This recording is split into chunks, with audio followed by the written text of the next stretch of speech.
మానవుని జీవితం విశ్వంలోని రహస్యాలను ఛేదించే క్రమంలో ఒక్కొక్క అడుగు ముందుకెళ్తున్న శాస్త్రవేత్తలు మనిషి పుట్టుక మరణానికి సంబంధించిన పరిశోధనలు కూడా కొనసాగిస్తూనే ఉన్నారు.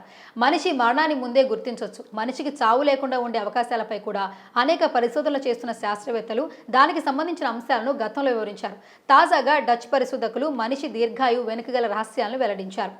పోషకాహారం, మెరుగైన జీవన స్థితిగతులు, ఆధునిక వైద్య సంరక్షణ విధానాలతో ఆయుర్దాయం పెరుగుతుందని డచ్ శాస్త్రవేత్తలు కనుగొన్నారు.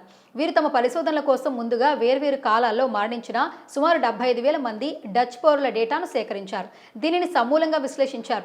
వారు మరణించే సమయంలో వారి వయసును పరిగణలోకి తీసుకుని ఒక నివేదిక రూపొందించారు. విశ్వవిద్యాలయాలకు చెందిన గణాంక నిపుణులు తమ పరిశోధనల ద్వారా మహిళల గరిష్ట వయోపరిమితి 115.7 ఏళ్లను తమ పరిశోధనల ద్వారా కనుగొన్నారు.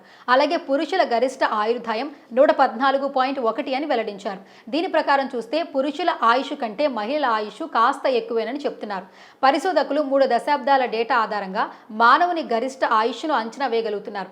ఈ పరిశోధనలు సాగించిన శాస్త్రవేత్తల్లో ఒకరైన ప్రొఫెసర్ జాన్ మాట్లాడుతూ గత 30 ఏళ్లుగా ఆయన ఆయుష్ పెరుగుతూ వస్తోందని, వృద్ధాప్యం కూడా దూరమవుతుందని తెలిపారు.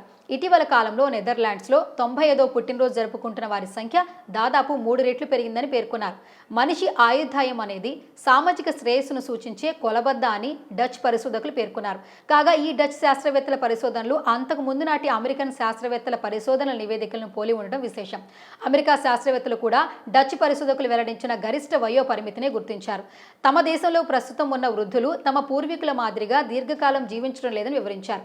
డచ్ పరిశోధకుడు అతని బృందం ఈ పరిశోధనల కోసం ఎక్స్ట్రీమ్ వాల్యూ థియరీ అనే ప్రత్యేక గణాంక విధానాన్ని ఉపయోగించారు. ఇది డేటాను విశ్లేషించేందుకు, వివిధ సందేహాలను తొలగించేందుకు ఎంతగానో ఉపకరిస్తోంది.